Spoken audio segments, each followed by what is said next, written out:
तो जय हिंद प्यारे दोस्तों, वेलकम टू एलपीडीसी क्लासेस। आज पढ़ेंगे हम लोग क्या कक्षा 10 का जो न्यू बेस शुरू किए थे। आज सेकेंड क्लास है, उसमें एक्सरसाइज 1 का कल देखे थे हम लोगों ने क्या जो संख्याएं होती है, संख्या के प्रकार और उनके परिभाषा और उनसे संबंधित जो भी चीजें थी वो हो गया था। आज एक्सरसाइज में जो फॉर्मूलास आएंगे यानी सूत्र आएंगे, वो सूत्र को देख लेते हैं, फिर उसके बाद हम लोग एक्सरसाइज में जाएंगे। ठीक है, तो सबसे पहले आपको क्या मिलेगा, यूक्लिड विभाजन परिमेय से दर्शन होगा। यूक्लिड विभाजन परिमेय, ये यूक्लिड जो है क्या, यूक्लिड एक गणितज्ञ है जिसने अपना क्या एक सिद्धांत दिया था। क्या सिद्धांत दिया था कि भाज्य जो होता है, भाजक गुना भागफल प्लस शेषफल, यानी भाज्य जो है भाजक गुना भागफल प्लस शेषफल के क्या होगा, बराबर होता है। ये भाज्य, तो ये भाजक भागफल शेषफल कहाँ होता है, आपके किसी भी संख्या को किसी से भाग देते हैं। जैसे 5 को 10 से क्या कर रहे हैं, भाग दे रहे हैं। क्या कर रहे हैं, भाग दे रहे हैं। तो इसका देख रहे हैं 5 से जो भाग दे रहे हैं, तो ये हो गया आपका भाजक। भाग देने वाले क्या कहते हैं, भाजक। जिसको दे रहे हैं वो हो गया भाज। क्या हो गया, भाज। और जो उसका भागफल, जो उसका परिणाम आएगा 5 गुना 10 क्या आएगा, 2। क्या होगा, 2। और 10 यहाँ घट के क्या बचेगा, 0। तो ये जो 2 आया वो परिणाम यानी भागफल क्या हो गया, भागफल। और प्लस शेषफल कहने मतलब ये 10 जो है, ये 10 भाज्य क्या है, भाज। वो भाज किसके बराबर है, भाजक गुना भागफल। भाजक गुना भागफल अब प्लस किसके, शेषफल। शेषफल क्या बचा है, कुछ नहीं तो 0 है। क्या है, 0। मतलब ये 10 इसके बराबर है। अब हल करके देख लीजिए, 10 से इधर 5 गुना 10, 10 प्लस 0 10 ही होगा। मतलब ये दोनों आपस में क्या है, बराबर है। भाज्य जो है भाजक गुना भागफल प्लस शेषफल, एक सिद्धांत है कि भाज्य जो है भाजक गुना भागफल प्लस शेषफल। ये किसने दिया था, यूक्लिड ने। यूक्लिड विभाजन, ये विभाजन का मतलब होता है भाग देना है, भाग की प्रक्रिया। भाग से प्रक्रिया से संबंधित इसने क्या दिया था, सिद्धांत। तो परिमेय का होता है एक सिद्धांत, इसीलिए इसका नाम दिया गया यूक्लिड विभाजन परिमेय का। तो ये सिद्धांत तो क्या कहते हैं, परिमेय का। तो 9th में था यह सिद्धांतित, और उस सिद्धांत को क्या किया जाता है, क्रमबद्ध तरीके से जब इसको बनाया जाएगा, इसी सिद्धांत को कैसे, क्रमबद्ध तरीके से या चरण बोलते हैं उसको, क्रमबद्ध तरीके से जब फॉलो करते हैं। जैसे कि यही हम बनाए, इसी को हम बनाएंगे कैसे, महत्तम आता है, महत्तम नाम सुना है तुम लोग, SCF। जब महत्तम का मान जो है कि यूक्लिड विभाजन प्रक्रिया यानी भाग के प्रक्रिया से जब निकाला जाता है और उसी प्रक्रिया को क्रमबद्ध तरीके से सजाया जाता है, तो वही हो जाता है एल्गोरिथम। क्या होता है, एल्गोरिथम। तो आप लोग 10th में पढ़िएगा एल्गोरिथम के बारे में, क्योंकि वही महत्तम को हम लोग यहाँ जो बनाएंगे, जो हम लोग महत्तम लाते हैं। जैसे कि दे दिया है आपको 5 से दे दिया है 24 को, क्या दे दिया है, 24। तो 5 से 24 को भाग देंगे, तो देखिए 4 बार में देते हैं, कितना होता है, 20। 4 शेष बच गया। अब अगला काम क्या है कि 4 जो शेष बचा है, इसी शेष से फिर 5 को भाग दीजिए। किसको देंगे, 5 को। फिर एक बार में 4, फिर 1 बच गया, फिर इसी 1 से 4 को भाग दीजिए, कितना हो गया, 4 बार में 4 हो गया। जहाँ शेषफल 0 आया वहीं रुक जाते हैं। यही हो जाता है महत्तम यानी SCF। मोसो क्या होता है, मोसो 1। इसी ये जो लाए, ये डायरेक्ट हो गया भाग की प्रक्रिया। क्या हो गया, भाग की। इसी भाग की प्रक्रिया को जब हम लोग इस फॉर्मूला, यूक्लिड के फॉर्मूला को मतलब सिद्धांत को क्रमबद्ध तरीके से, क्रमबद्ध तरीका या चरणों में या स्टेप बाय स्टेप, मतलब पहला स्टेप को उठाते हैं कि पहला स्टेप में 24 को भाग दिया है, किसने दिया है, 5। कितना आया है, 4। कितना बचा था, 4। कितना बचा था, 4। फिर हमने अगला काम किया था, 5 को भाग दिया था किसने, 4 ने। कितना आया था, 1। कितना बचा था, 1। कितना बचा था, 1। अगला काम फिर किए थे इसमें, क्या काम किए थे, 4 को भाग दिए थे किससे, 1 से। कितने बार में, 4 बार में। कितना शेषफल आया था, 0। शेषफल 0 आया मतलब मोसो आ गया, महत्तम समावर्तक आ गया। महत्तम इसी को क्या कहते हैं, महत्तम समावर्तक SCF। क्या बोलते हैं, SCF, highest common factor, English में इसको बोला जाता है। ठीक है, तो इसमें जो है कि जो अंतिम में जिससे भाग लगाता है वही SCF होता है। क्या है, 1। मोसो आ गया। तो ये जो हम लोग बनाए स्टेप, इसको चरण 1 कहते हैं, चरण 2, चरण 3। मतलब क्या बना रहे, स्टेप बाय स्टेप क्या कर रहे हैं, मतलब क्रम के अनुसार पहला काम। ये सब आप लोग बचपन में सीखे होंगे कैसे निकालते हैं, और उसी को आप क्या कर रहे हैं, चरणों में सजा रहे हैं। क्या कर रहे हैं, चरणों मतलब स्टेप, पहला कदम, दूसरा कदम, पहला कदम ये काम किए, दूसरा कदम ये जो काम हुआ कैसे हुआ, परिमेका के द्वारा। परिमेका क्या बोलता है कि भाज्य जो है भाजक गुना भागफल प्लस इसको किए प्रत्येक में भाजक गुना भागफल प्लस। गौर से ध्यान दो अच्छे से, और ध्यान दो, समझ गया एक बार, फिर समझने की कोई जरूरत नहीं। फिर अगला काम जो किए थे, भाज इसको बनाए थे, किसको, ये वाला जो जिससे भाग दिए थे वो भाज अगले बार में बन जाएगा, ठीक है।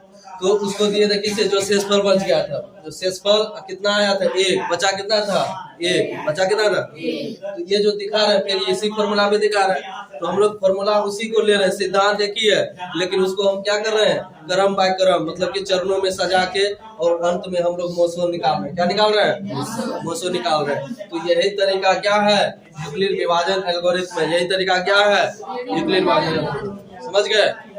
तो यूक्लिड विभाजन परिमेय क्या कहता है, क्या कहता है, भाज्य बराबर भाजक गुना भागफल प्लस शेषफल, ठीक है, याद रखना है।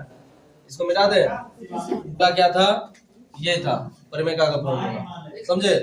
और जो है उसी को क्या कर रहे हैं, क्रमबद्ध तरीके से, ठीक है, क्रमबद्ध तरीके से महत्तम यानी कि मोसो का मान निकालना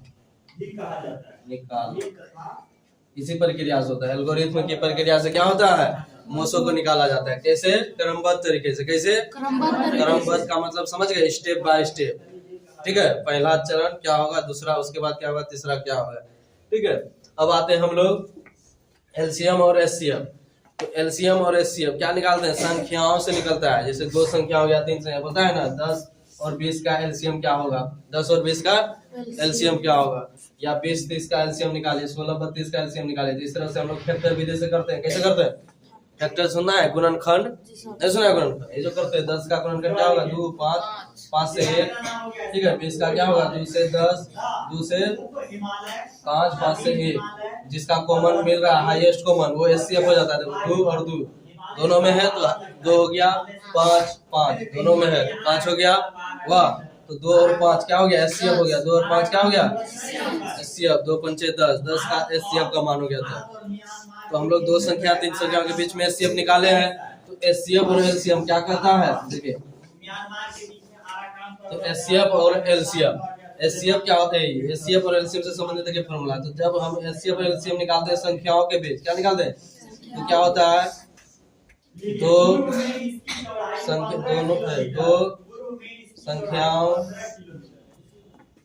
संख्याओं का गुणनफल, 2 संख्याओं का गुणनफल बराबर होता है एचसीएफ गुना एलसीएम, एचसीएफ गुना एलसीएम।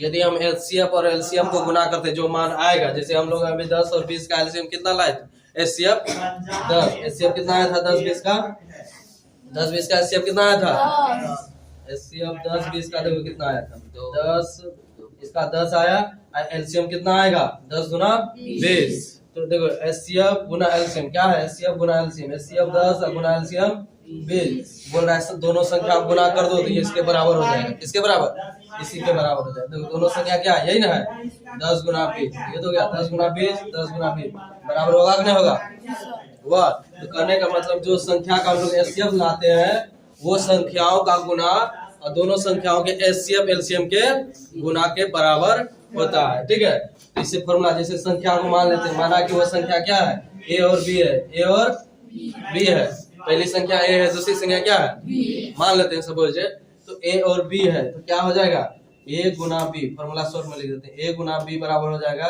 एचसीएफ गुना एलसीएफ। यदि मान लीजिए इसके द्वारा हमको एचसीएफ लाना है, क्या लाना है, एचसीएफ लाना है, तो एचसीएफ गुना एलसीएम कर रहा है, एचसीएफ लाना है, गुना का उल्टा क्या होता है, भाग।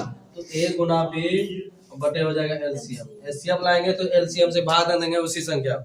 यदि हमको एलसीएम लाना है, क्या लाना है, एलसीएम, एलसीएम लाना है, तो हमको क्या करना पड़ेगा, वही दोनों संख्या ए गुना बी बटे क्या कर देंगे, एचसीएफ, क्या कर देंगे, एचसीएफ। ये भी हो गया आपका सूत्र, इसको याद भी रखना है ना। और जब सवाल बनाएंगे तो याद करने की कोई जरूरत नहीं होगा, ठीक। ठीक है। एचसीएफ और एलसीएम से संबंधित ये चीजें होती है और हम लोग जो है कि इसमें ही जानेंगे जो तुम लोग पढ़ा हुआ शुरू से, एलसीएम निकालने के फैक्टर विधि, वही सब गुणनखंड है ना। उसके बाद हम लोग जानेंगे क्या, शांत अशांत, परिमेय और अपरिमेय। परिमेय और अपरिमेय तो देख ही लिए कौन होता है, और यहाँ पर हम लोग परिमेय संख्या के रूप में लाएंगे संख्या को, जैसे अभी किए थे ना 0.5 पर एक रिंग, इसका परिमेय के रूप में लिखे थे, वो सब सीखेंगे इसी में चैप्टर में, मतलब मिलेगा आपको। और जो है कि अपरिमेय संख्या मिलेगा क्या, जैसे √5, √2, √3, ये सब क्या है अपरिमेय। लेकिन यहाँ पर क्या करना पड़ेगा, सिद्ध करना पड़ेगा। इसका कोई फॉर्मूला नहीं होता है, इसके कुछ तरीके होते हैं, वो उस तरीके के द्वारा इसको क्या किया जाता है, सिद्ध किया जाता है कि बताइए कि √5 एक अपरिमेय संख्या है, दर्शाना है, सिद्ध करना, क्या करना है, सिद्ध। इसका कोई फॉर्मूला नहीं होगा, समझे कोई, है ना। शांत अशांत का कुछ ट्रिक है, शांत क्या अशांत क्या है, आप लोगों ने भाग देना अभी जस्ट बताए थे, परिमेय संख्या पता नहीं शांत क्या होता है अशांत क्या होता है। देखो जैसे कि 5 से 10 को भाग दिए, किसको भाग दिए, 10 को भाग दिए, 2 से 2 बार में कट गया, है ना, तो एकदम ही कट गया, इसमें कोई 10 में प्रसार आया नहीं। इसी 5 को भाग दीजिए 14, कितने में, किससे, देखिए भाग दीजिए, 5 दूना 10, कितना हो गया, 4 बचा, है ना। अब देखिए 5 का बच में 4 आएगा, तो यहाँ क्या हो जाता है, दशमलव की क्रिया कर सकते हैं हम लोग, कर सकते हैं ना, दशमलव देते हैं तो क्या होता है, तो 5 8 40, तो दशमलव के बाद ये देखो आराम से एक ही बार में कर गया। जो दशमलव के बाद कर जाता है तो वहां पर शांत अशांत में पूछता है कि बताइए बिना भाग का क्रिया से कि दशमलव प्रसार इसका किस तरह से सवाल रहेगा। जैसे रहेगा सवाल 14/5, क्या रहेगा 14/5, मतलब इसको बताना है कि इसका दशमलव प्रसार शांत है या अशांत है, शांत है या अशांत। अब जो हम दशमलव प्रसार यहाँ देख रहे हैं क्या आया, 2.8, यानी कि दशमलव के बाद एक ही बार में कट गया, कटा है कि नहीं कटा, कटा है कि नहीं कटा। जब ये एक ही बार में कट गया तो इसका मतलब क्या हो गया, ये रुक गया, इसका मतलब क्रिया जो भाग की क्रिया जो है कि रुक गया। जब रुक जाता है तो शांत हो जाता है, क्या हो जाता है, ठीक है। तो देखिए जब भाग की क्रिया क्या होता है, दशमलव के बाद कट जाए, है ना, शेषफल यानी कि 0 आ जाए, तो या वो क्या हो जाता है, शांत हो जाता है, क्या हो जाता है, शांत। और जब नहीं करता है मतलब कि वो क्या हो, दशमलव के बाद चलते रहे, जैसे कि आप, जैसे कि 2/3 है, तो जैसे क्या है 2/3 है, अब इसको आप भाग दीजिए, देखिए 3 से किससे भाग देंगे, 2 को, किससे 3 से भाग देंगे 2 को, तो 3 का दिन में 2 आएगा, दशमलव देना पड़ेगा पहले ही, है ना, 0 दशमलव, तो एक 0 आ जाएगा दशमलव के बदले, कितना हो जाएगा 6 या 18, 6 या 18, तो ये क्या हो गया, 2 बचा, क्या बचा 2, फिर दशमलव है क्या 0, फिर 6 या 18, फिर 2 बचा, दशमलव है 0, 6 या 18। देखिए दशमलव के बाद चल रहा है ना, ये रुकने का कोई मान नहीं है इसका। जब नहीं रुकता है तो क्या हो जाता है, आसान, नहीं रुकता है क्या हो जाता है, आसान। तो यहाँ जो है हम लोग क्या कर रहे हैं, भाग कर रहे हैं, क्या कर रहे हैं, भाग। लेकिन यहाँ पर जो है कि कुछ ट्रिक होगा और एक होगा गुणनखंड तरीका, कौन होगा, गुणनखंड। तो कैसे गुणनखंड निकालेंगे तो समझते हैं इसको, ठीक है, मिटा देते हैं इसको। पहले तुम लोग उतारो जितना तुम लोग अभी पढ़ा, फिर से शांत के बारे में।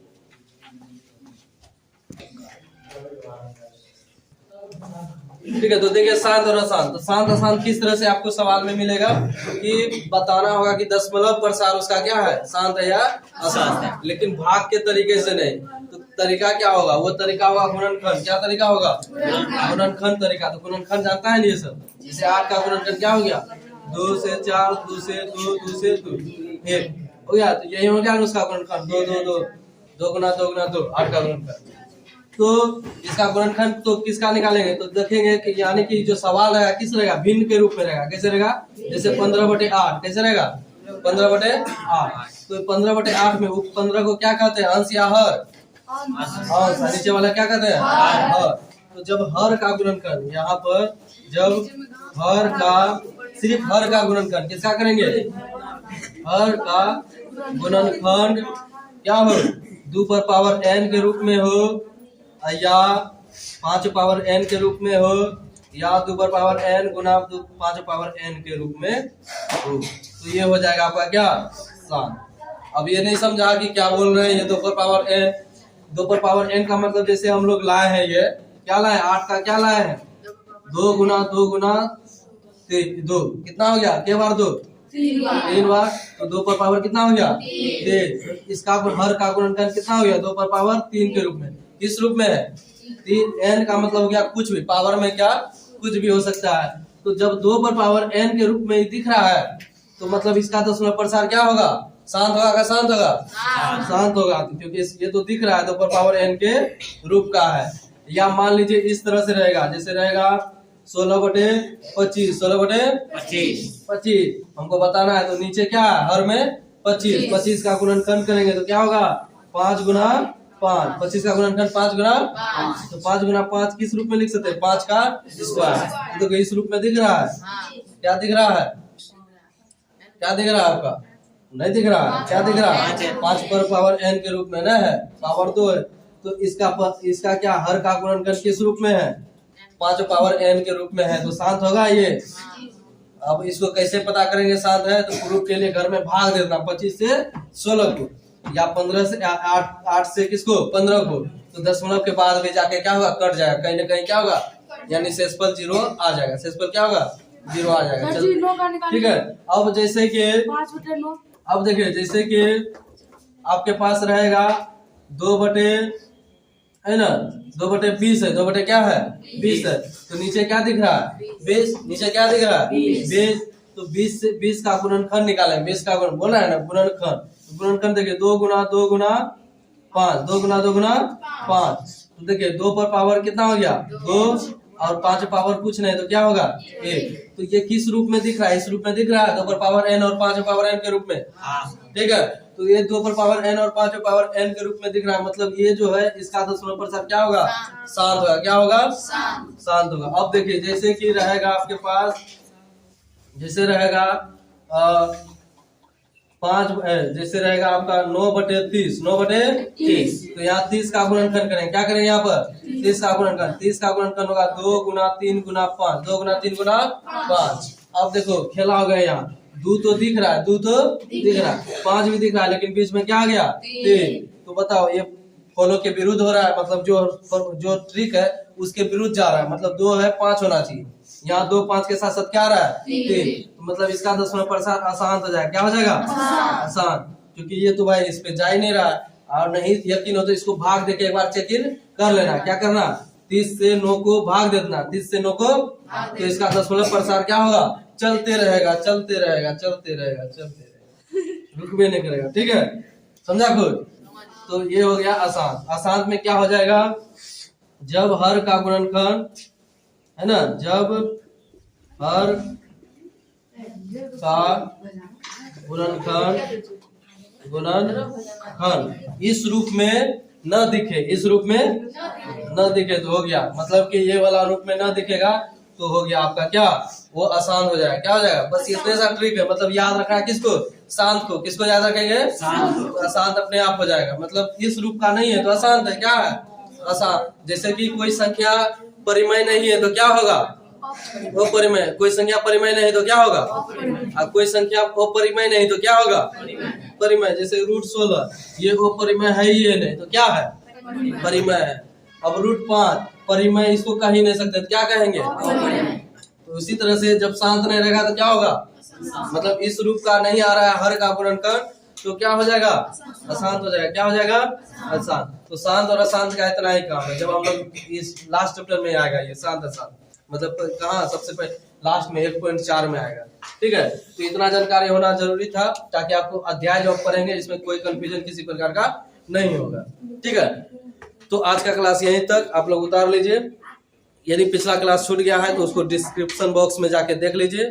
ठीक है, और वीडियो को लाइक करें और चैनल को सब्सक्राइब जरूर करें। धन्यवाद।